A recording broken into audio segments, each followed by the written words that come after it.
In this video today, I will be telling you some things you need to look out for when renting an apartment in Canada. Let's get into this video. If you are coming to Canada, right? Guys, please, before you come here, it's not safe. Do not try to get an apartment before coming here. Because I would say you need to see the apartment, you need to look at it, go inside, see if you like it, all of that before you just pay your down payment. Plus, a lot of these landlords here, it's not a matter of just paying down payment, because they have a whole lot of things that they request from you before you are even approved for this apartment, right?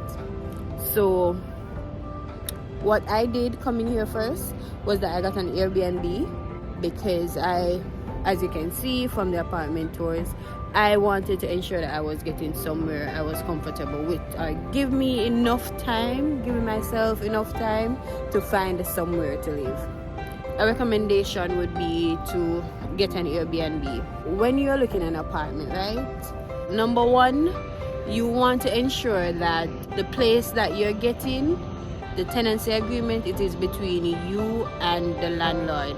Landlord meaning the owner of the building, especially if you're in BC. I know for a fact that in British Columbia, the tenancy agreement, it does not stand unless it is with the landlord. Because you can have tenancy agreements with a roommate. That is when you enter the shared space and you probably take one bedroom and they take another. So you can like sublet out an apartment. So I can say, okay, I rent this place and I want to share it with someone else. So ensure that the tenancy agreement is between you and the landlord. That way, in case of any problems, you can take it up in court.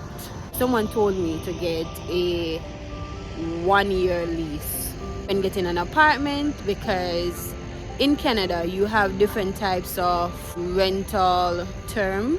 So you have month to month, you have a 1-year lease, you have 6 months, things like that. I think my mistake was signing an agreement for 1 year. The reason I would not advise you to get into a 1-year lease is because if you want to move, it is dependent on your landlord to say, okay, yes, you can come out of it.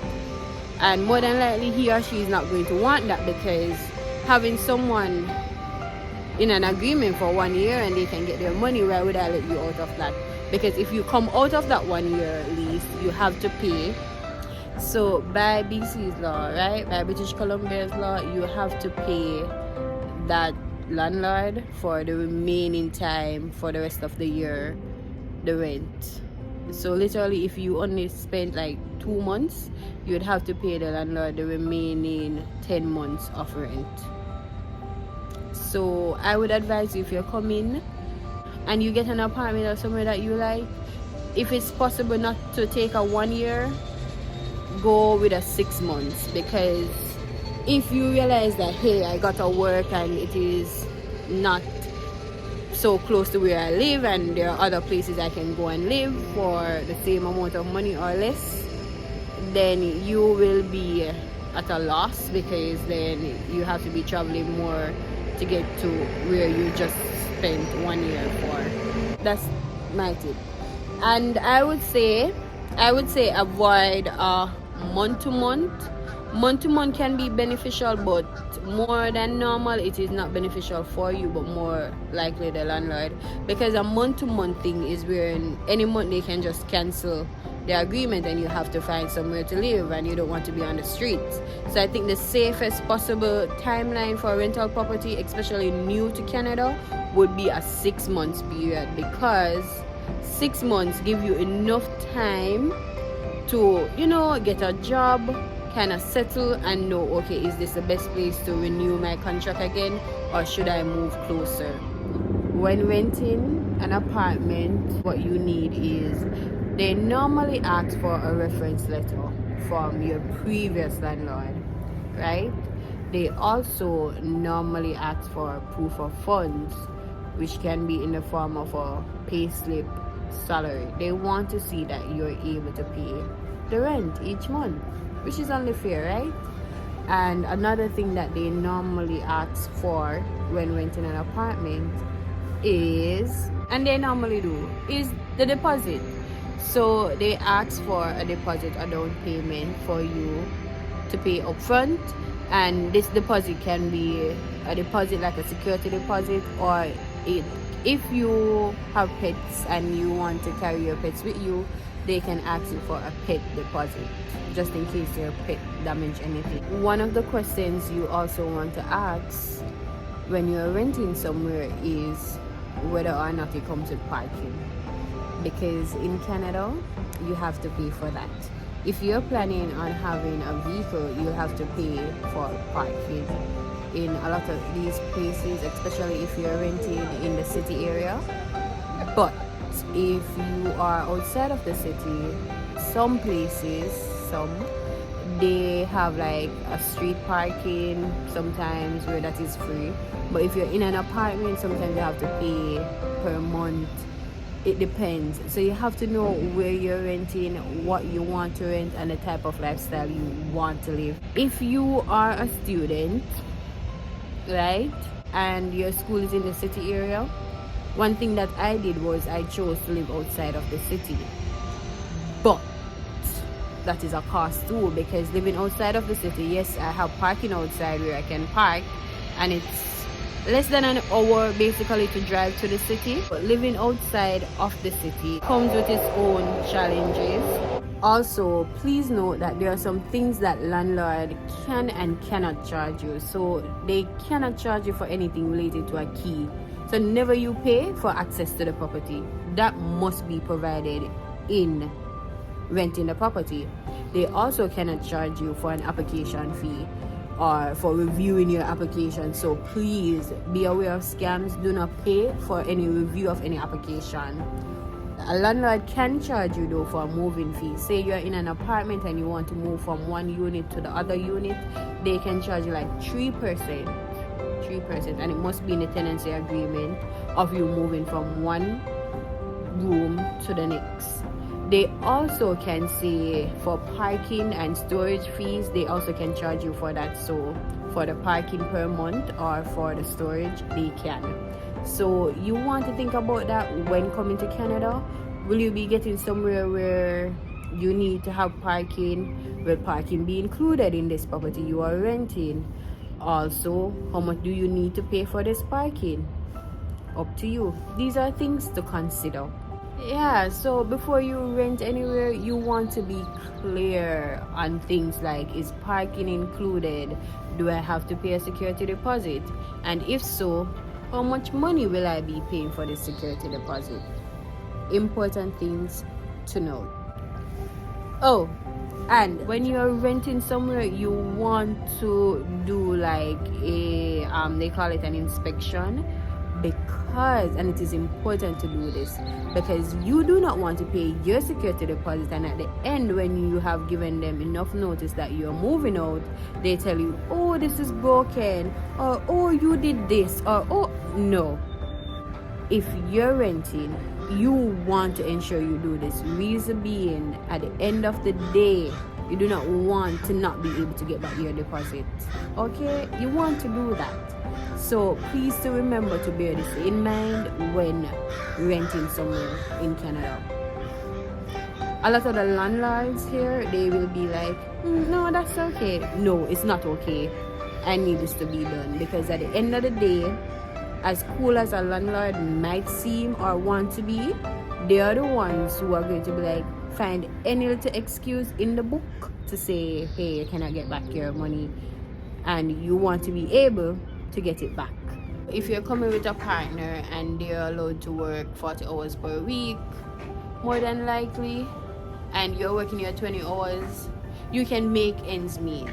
And for me, I realized I knew time is money, but if you can live as close as possible and afford it, affordability will be up to you. I would say live as close as possible, because it's hard being in a new country and then having to not being able to get to places where you want to get to or need to get to. and it is becoming an inconvenience. Currently, I live outside of the city. It takes me 2 hours to get to my school. To get to downtown Vancouver, it takes me like almost 2 hours, like 1 hour and 40 minutes to get to downtown Vancouver. And this is by the method of the SkyTrain and public transportation, right? However, if I had a vehicle, it would take me like 40 minutes.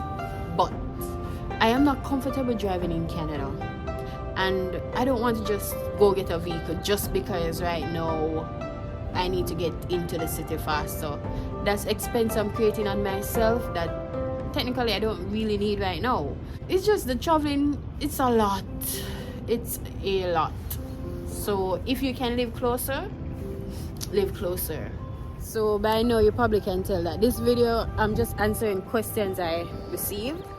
Another question I had was, how do you find somewhere to live? To find somewhere to live here, you want to use Facebook Marketplace. When I was in Jamaica, at the time, I didn't have access to Facebook Marketplace, but I think it should be there now. So you can use Facebook Marketplace to find anywhere. It's the best place to use. You can use Kijiji. Personally, I do not use it because I don't know. For me, using a platform, GUI, graphic user interface, it has to be at a certain standard. You can also use Craigslist. I don't use that either. And the good old way, ask someone, reach out to people who are probably living where you are going, that you probably know from back then. Ask them, do they know of anywhere that is renting? I'm telling you, some of those persons who are here, they are the best source to get that information from. If they know, they will tell you. Sometimes apartments, they have a listing where any availability they will put up for persons who are interested to apply. Yeah. But Facebook Marketplace, my best friend. Anything I'm looking, Facebook Marketplace. Cars, used furnitures, that's another thing for another day. Facebook Marketplace. Yeah. Those are the things you want to bear in mind when you are renting somewhere. When you're coming here, at first you want to use an Airbnb. It's easy, go on Airbnb. What I did was to look where my school was, and then I tried to find Airbnbs that were within that area. Because when you're just coming here, there are things that you're going to want to do, and even some last minute things with your school also, so you want to be able to know how to walk to get to the school, or probably take the bus to get to the school. That's the first thing, that's the most important. So that was how I chose somewhere to live. I would recommend when you are doing this, please try to see if you can get like maybe a 6-month lease. But I wouldn't recommend month to month, because month to month is tricky. You don't want to be here and then next month you are out. You know what I mean? Because sometimes, honestly, these landlords are not going to tell you, but a lot of times the month to month is because they are going on a vacation or they are going somewhere and they just want the place to be rented for that month. They are not going to tell you that, hey, we only really want you here for a month or 2 months, right? They are not going to disclose that to you. So you have to be careful with the month to month. But I would not recommend, if you're coming here as an international student and you're starting over, to take on a 1-year lease, unless you are sure that, hey, I have a work here, my partner has a job here, and my school is right here, so hey, this is the best area and I completely love this area. But it's best to go with a 6 months, because you can always renew that contract, right? If you are coming to BC and you will be, probably in Vancouver like I am, hit me up. Right? There's this one thing I should tell you. If you're coming by yourself, I know they say Vancouver is expensive. It is expensive. right? But you can, there is, what I realized, there is a price for everyone. So you can get somewhere for 500, 600, 900, but those spaces are normally shared. So if you're coming by yourself, you can look into getting like a room that is shared with someone else to be within your budget. At the end of the day, there's no set budget for no one person. So if I say the average price of rent in Vancouver for a one bedroom is $1,800 or $1,700 and something, right, without utilities, that's just for a one bedroom. But you do have other places that is, I've seen places in Vancouver for like 1,400 and something, which is below the average. But you have to bear in mind that those places, when you walk into them, probably the location too, right, it is not nice and clean, and you know what I mean, it is not what you're probably looking for, but it is something that maybe, you know, you can live with. Everyone is different. It is something maybe, you know, you can live with, and it is not you breaking the bank or spending quarter of your salary or monthly earning on your living expense. Because if you watch my previous video that I did, that your house is not an investment, yeah, you want to cut the cost of your shelter price, yeah, but you also want to live comfortably. Okay, so there's a budget for everyone. Go on Facebook Marketplace, put in your budget, put in your area, and see what you're working with.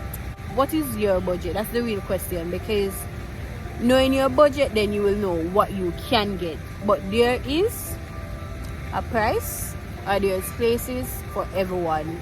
All in all, at the end of the day, you have to know your budget, know your pocket, and stick to it. It is a new journey. You're starting over. You won't get everything right, but the most important thing is that you learn as you go. And with God in the vessel, you know, you can smile at the storms. And it's not anything you cannot get over. You'll learn, trust me. The hardest part is not starting.